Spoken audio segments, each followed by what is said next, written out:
వరంగల్ నగరంలోని చెత్త సమస్యపై ఏబిఎన్ ఆంధ్రజ్యోతిలో ప్రసారమైన కథనాలకు ప్రభుత్వ యంత్రాంగంలో కదలికొచ్చింది. డంప్ యార్డు బాధితులతో ప్రభుత్వాధికారులు మాట్లాడారు.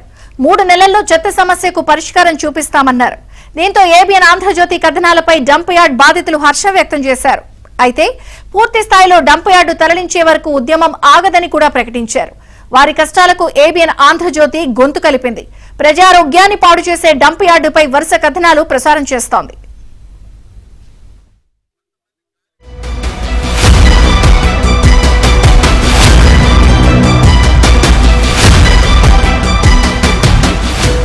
వరంగల్ నగరాన్ని పరిసర గ్రామాలను చెత్త సమస్య వేధిస్తుంది. మడికొండలోని డంప్ యార్డ్ తో చుట్టుపక్కల గ్రామాలు కాలుష్య కోరల్లో చిక్కుకున్నాయి. 8 గ్రామాలకు సంబంధించిన 1,00,000 మంది ఘాటు వాసనలతో అనారోగ్య సమస్యలతో సతమతమవుతున్నారు. ఊపిరి తీసుకోలేక ఆ ఊళ్లను విడిచి వెళ్లలేక నానా అవస్థలు పడుతున్నారు.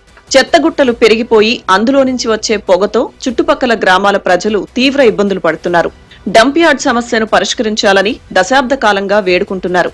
బాధిత ప్రజల పక్షాన ఏబిఎన్ ఆంధ్రజ్యోతి నిలబడింది. వారి బాధలను బయటి ప్రపంచానికి, ప్రభుత్వం దృష్టికి తీసుకువచ్చేందుకు గొంతు కలిపింది. ఛానల్లో వరుస కథనాలు ప్రసారం చేసింది. దానికి వెంటనే అధికార యంత్రాంగం కదలి వచ్చింది. బాధితులతో మాట్లాడి చెత్త సమస్యకు 3 నెలల్లో పరిష్కారం చూపిస్తామన్నారు.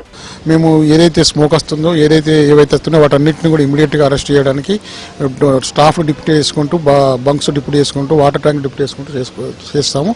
అదేవిధంగా తడి చెత్త ద్వారా వచ్చే ఈ ప్రాబ్లం కాబట్టి ఆ తడి చెత్తను తగ్గించి ఇక్కడ localised decentralised compost units madam గారు శాంక్షన్ ఇచ్చారు. కమిషనర్ గారు, మేయర్ గారు వాళ్ళ ఇన్స్ట్రక్షన్ ప్రకారం మేము 10 ప్లేసులు కనిపెట్టడం జరిగింది. అక్కడనే తడి చెత్త పొడి చెత్త వేరేసి ప్రతి వారిలో అవేర్నెస్ క్యాంప్స్ కండక్ట్ చేసి ప్రతి హౌస్ నుంచి తడి చెత్త పొడి చెత్త వేరేసుకొని అక్కడనే మనం కాంపోస్ట్ తయారు చేస్తాం, ఇక్కడికి మీకు రెడ్యూస్ చేస్తాం చెత్తను అని వాళ్ళకి హామీ ఇవ్వడం జరిగింది. గ్రేటర్ వరంగల్ నగరంలోని 66 డివిజన్ల నుంచి నిత్యం 450 మెట్రిక్ టన్నుల వరకు తడి పొడి చెత్త పోగవుతోంది. ఆ చెత్తతో ఇప్పటికే మడికొండ డంప్ యార్డ్ నిండిపోయింది. అక్కడ సుమారుగా 6 లక్షల మెట్రిక్ టన్నులకు పైగా చెత్త పోగైనట్లు తెలుస్తోంది. అందులో 3 లక్షల టన్నుల వరకు చెత్తను బయోమైనింగ్ ద్వారా ప్రాసెస్ చేసేందుకు ఓ కాంట్రాక్ట్ సంస్థకు పనులు అప్పగించారు. 2021లోనే 37 కోట్లతో బయోమైనింగ్ కు శ్రీకారం చుట్టగా ఏడాదిలోనే టార్గెట్ పూర్తి చేయాల్సి ఉంది. నిధుల కొరత, వర్షాలు, ఇతరత్రా కారణాల వల్ల పనులు నత్తతో పోటీ పడుతున్నాయి. ఇప్పటి వరకు 70% మాత్రమే పూర్తయింది. Greater Warangal municipal commissioner Ashwini Tanaji Wakade biomining plant ను సందర్శించి 2 నెలల్లో 100% ప్రాసెసింగ్ పూర్తి చేయాలని ఆదేశించారు. డంప్ యార్డ్ లో నిల్వ ఉన్న చెత్తను బయోమైనింగ్ ద్వారా ప్రాసెస్ చేస్తుండగా కొత్తగా వెలువడుతున్న వేస్టేజీ సమస్యగా మారిందని అధికారులే అంటున్నారు. డంపింగ్ యార్డ్ ను మరో చోటికి తరలించడం కోసం ప్రభుత్వం హుజూరాబాద్ మున్సిపాలిటీ పరిధిలో దాదాపు 25 ఎకరాల్లో mega waste to energy plant ఏర్పాటు చేస్తుండగా 518.62 టన్నుల మేర అక్కడికి తరలించాల్సి ఉంది.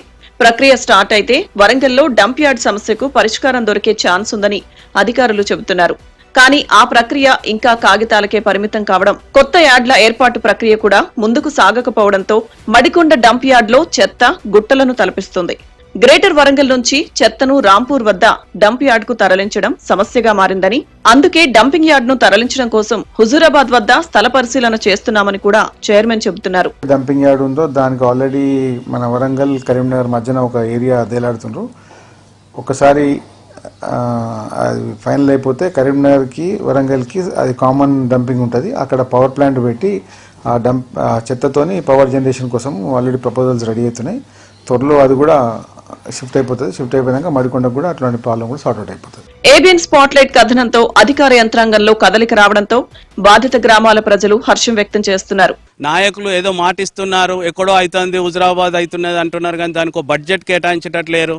దయచేసి మమ్మల్ని ముఖ్యమంత్రి దగ్గరికి ఒక 5గురమే, వాళ్ళు చెప్పిన 5గురం ముఖ్యమంత్రి దృష్టికి తీసుకుపోతామంటే కూడా వాళ్ళు మమ్మల్ని పట్టించుకోవట్లేడు. దయచేసి మా గ్రామాన్ని అందరు ప్రజలు ఏకమవుతున్నాం. ఇక ఉద్యమం అనేది ఆగదు. ఈ ఉద్యమాన్ని మేము ముందుకు తీసుకెళ్తాం. అనేక మంది యువకులు పెద్ద వాళ్ళు చనిపోతూ ఉన్నారు. ఆరోగ్యంగా ఉన్న వాళ్ళు చనిపోతూ ఉన్నారు. మా భూగర్భాశయాలు నాశనం అవుతూ ఉన్నాయి. పంట పొలాలు, కుల వృత్తులు అన్నీ నాశనం అయిపోయినా ఉన్నాయి. కాబట్టి ఈ చర్యలో భాగంగా డంపింగ్ అని ఏ రాజకీయ నాయకుడినో ఎవరినో అధికారినో తిట్టడానికి, దేశించడానికి కాదు.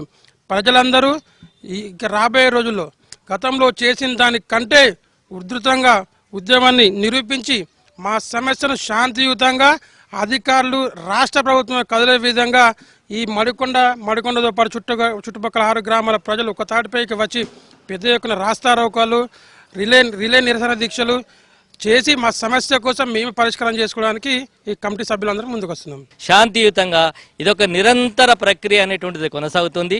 డంపింగ్ యార్డ్ను షిఫ్ట్ చేయడమే శరీరం తప్ప దాన్ని ఇక్కడ ఏదో చేస్తాము, ఇంకో మిషన్లు తీసుకొస్తాం, ఆ మిషన్లు కాదు. ఇక్కడ వికేంద్రీకరణ చేయండి. 10 జిల్లాలను 33 జిల్లాలు చేసిండ్రు పరిపాలన సౌలభ్యం కోసం. చెత్తకు సంబంధించినటువంటిది ఆ మాత్రం వికేంద్రీకరణ చేయలేరా? ఈ చెత్త డంపింగ్ యార్డ్స్ను కూడా ఎక్కువ పెంచుకోండి, ఎక్కడిదక్కడ పెంచుకోండి. ఎక్కడో ఉన్నటువంటి చెత్త తీసుకొచ్చేసి మడికొండ ఒక ఈ ప్రాంతంలో చేయడం వల్ల ఈ సమస్య ఒక మడికొండ మీద కాదు, కాజీపేట్, సోమిడి, ఇక్కడ చుట్టూ బాబు దగ్గర ఇక్కడ వాళ్ళు కూడా వెళ్తుంది. అధికారుల్లో రాజకీయ నాయకుల్లో కొంత చలనం వచ్చిందనే మాట మాత్రం వాస్తవం.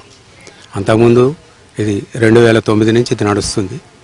ఇక అప్పటిగా ఎన్నో కేసులు వేయడం, ధర్నాలు చేయడం ఇవన్నీ జరిగింది, ఇవంతా పూర్వపరంగా జరిగినాయి.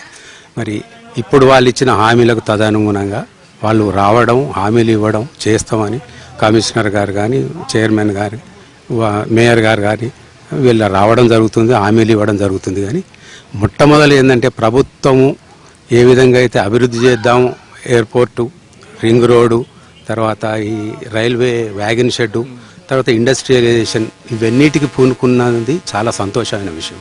కానీ అన్నిటికి కూడా అడ్డంకి డంప్ యార్డే.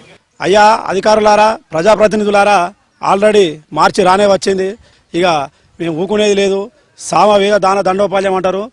చెప్పి చూసినాం, బతలాడి చూసినాం, దండం పెట్టి చూసినాం, కాలు మొక్కి చూసినాం. ఇక ఊరుకునేది లేదు. మీ తాటాకు సప్పులకు కేసులు పెడతామంటే, అది పెడతామంటే, ఇది పెడతామంటే భయపడేది లేదు, బెదిరేది లేదు. ఎంత దూరమైనా పోతాం, ఏదైనా చేస్తాం.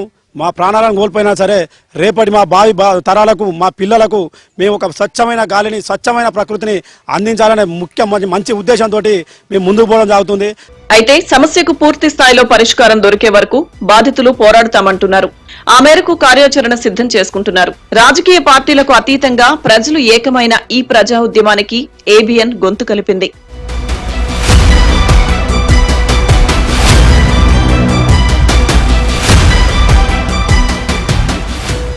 మడికొండ డంపింగ్ యార్డ్ సమస్య ఇక్కడి ప్రజలకు జీవన్ మరణ పోరాటంలా మారింది. సుమారుగా 1,00,000 మందిని ఎఫెక్ట్ చేస్తున్నటువంటి ఈ సమస్య పైన గత నెల రోజుల క్రితం ఏబిఎన్ ఆంధ్రజ్యోతిలో కథనం ప్రసారమైంది. దానికి స్పందించినటువంటి అధికారులు 3 నెలల్లో సమస్యకు పరిష్కారం చూపుతామని వీళ్లకు హామీ ఇచ్చారు. కానీ ఆ హామీ అక్కడే ఉంది. కొంత అధికారుల దృష్టికి ఏబిఎన్ కథనం తర్వాత అధికారుల దృష్టికి వెళ్ళినప్పటికీ, కొంత కదలిక వచ్చినప్పటికీ దాన్ని పూర్తి స్థాయిలో ఇంకా చేయాలంటున్నారు మడికొండ వాసులు. ఇప్పటికే వాళ్ళు మరో ఉద్యమానికి కార్యాచరణ సిద్ధం చేస్తున్నారు. వారి ఉద్యమానికి ఏబిఎన్ ఆంధ్రజ్యోతి కూడా అండగా నిలబడుతుంది. వీడియో జగదీష్తో నవీన్, ఏబిఎన్ ఆంధ్రజ్యోతి, వరంగల్.